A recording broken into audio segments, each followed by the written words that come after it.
Hello, this is Yaakov Kronenberg from Jerusalem, and tonight we'll be doing another chart in the series of charts on Pisces ascendant and Jupiter in the different signs. Tonight we'll be doing Jupiter in Taurus, which normally in a Piscean chart would fall in the third house. Right, so Jupiter in Taurus. First of all, before you have to learn to really combine all the different symbols. You know, sometimes I'll just talk about, say, Jupiter in the third house. Sometimes I'll talk about Jupiter in Taurus, and then sometimes you have to really combine everything. You have to look at Jupiter in the third house, and also in the sign of Taurus, and see how that modifies what you would say about the two other things. But we'll come back to that. And let's just talk first of all about Jupiter in the third house. The third house is a nice house, but it's not one of the strongest. You have to remember, it's not one of the strongest houses in the chart, because third house is low down in the chart, and because of that, and it's also heading down towards the fourth, so sometimes if you have the ascendant in the third house, it can have a little bit of weakness unless you have other aspects that are strong, indicating strength and modifying it. Right? If the chart has other strong symbols in it, so then the third house can be excellent.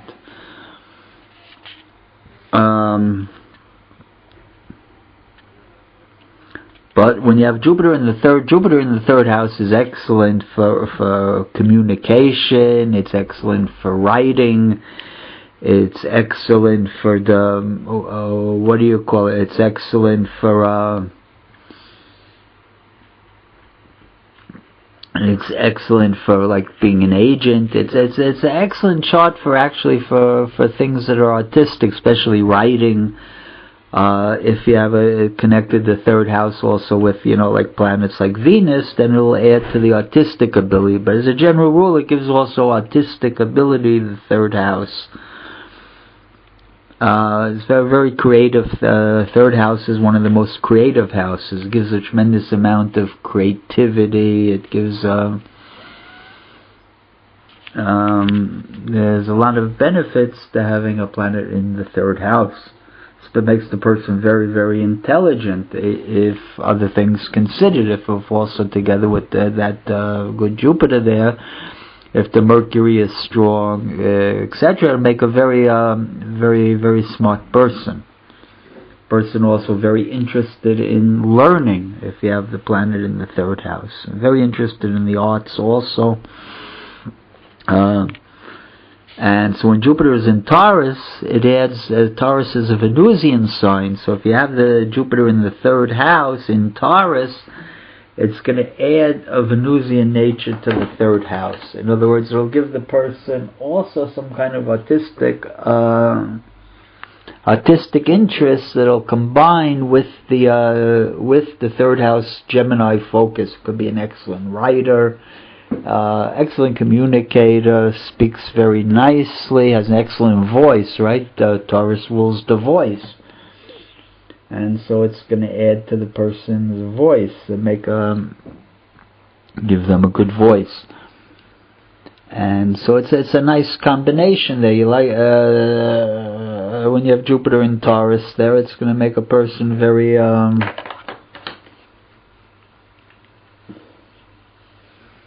very much interested in. Well, they're also going to want to make money. The Taurus rules the second house, the house of money. And so there's also going to be an interest in using the third house as maybe a springboard for making money. Right? They're going to start to do third house things to make money. And especially if Jupiter is also connected with the ascendant. Because so you have to look, if you have a Pisces ascendant, then in most cases the ruler of the 10th house is also Jupiter. You'll have Sagittarius on the 10th house cusp also. And so the ruler of 1 and 10 will be in the third house. So you have to realize this is with everything. Whenever we talk about a Pisces ascendant, it's interesting then the ruling planet will rule both 1 and 10. It'll rule the first house, the person, and it'll rule his destiny. So wherever the ruling planet falls, it's going to be unusually powerful for that area of life. And so the person who has Jupiter in the third house is going to be very also interested in the third house from a career point of view and from a money point of view. They're going to want to make money through third house affairs. So I want to look at a chart tonight. Let's look at a chart of a very famous man, one of the most famous musicians around. He was one of the four original Beatles. His name was Ringo Starr, and he is a Pisces with Jupiter in Taurus. It's interesting. He's got Jupiter in his chart. It's a little distorted because he was born very much to the north in England. And so that instead of Jupiter falling in the third, where it should fall, it falls in the second. But again, we always say you have to take these in combination, right? That you have to say it also was going to work for the third house. Because if the chart was straight, it would be normally the third house, right? Because Pisces is 1.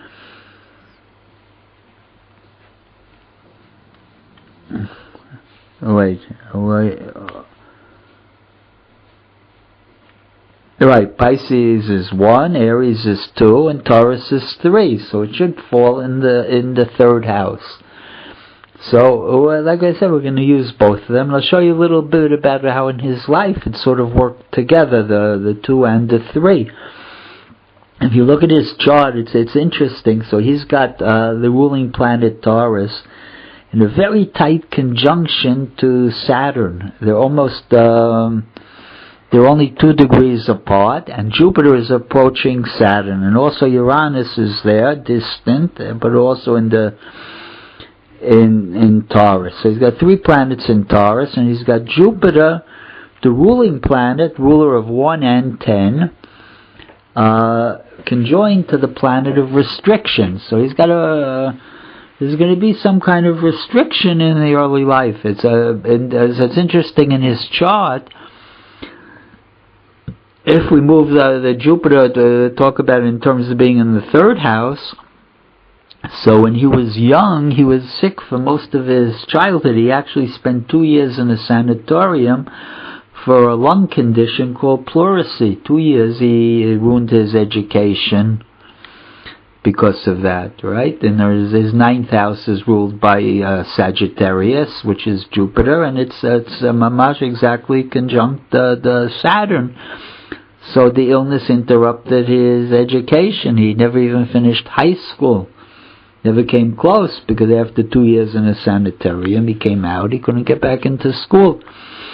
And so you see there the connection with the third house. If you move them, the Jupiter and Saturn and Uranus in the third house. So you see there's going to be like some kind of lung conditions, trouble with the lungs. And so it sticks out there in his chart. Whenever the ruling planet is very tightly connected to Saturn, there's always going to be some kind of like delays, interferences in the life. Right? Saturn serves as an interference, as things are let like. But what helped? The other weakness in his chart for the child is he also has Neptune, the co-ruler of Jupiter in a Pisces chart, almost exactly opposite to the ascendant. So that also is going to take away some kind of strength a little bit, makes a person very, adds sensitivity, adds creativity, but it's not a planet that tends to give strength as a rule. But what helped him, what overcome everything, was that he had a stellium in Leo. He has 4 planets in the 5th house, one of the best houses, the house of romance, love, artistry, theater, acting, and he has 4 planets there in Leo, in the best sign for the 5th house, the natural sign for the 5th house, and he has 4. He has Pluto, Mars, Moon, and Mercury all in the 5th house, and that really gave him Leo is a tremendously strong planet, and you see also it must have hurt his health in his childhood. Though again, if you look about the health, In other words, Leo is in a Pisces chart. Leo is naturally connected with the 6th house. So really all 4 of those planets are also working for the 6th. So that could have also caused his childhood illnesses. And most of his he was in coma once. He had something happened to him. He fell into coma for a while. A lot of misfortunes in his youth. And so you see all those 4 planets there in Leo. It looks like they had a big effect on it, and it's connected to the moon, which is the 4th house in his chart. The rule of the moon is in the 6th, which shows childhood sicknesses, right? Sicknesses in the youth. And so it's very prevalent. So the 6 sticks out in his chart, but also the Leo, it gives also a lot of acting ability, artistry, and he's got Venus exactly on the 4th house cusp, which again is another indication of career in the arts.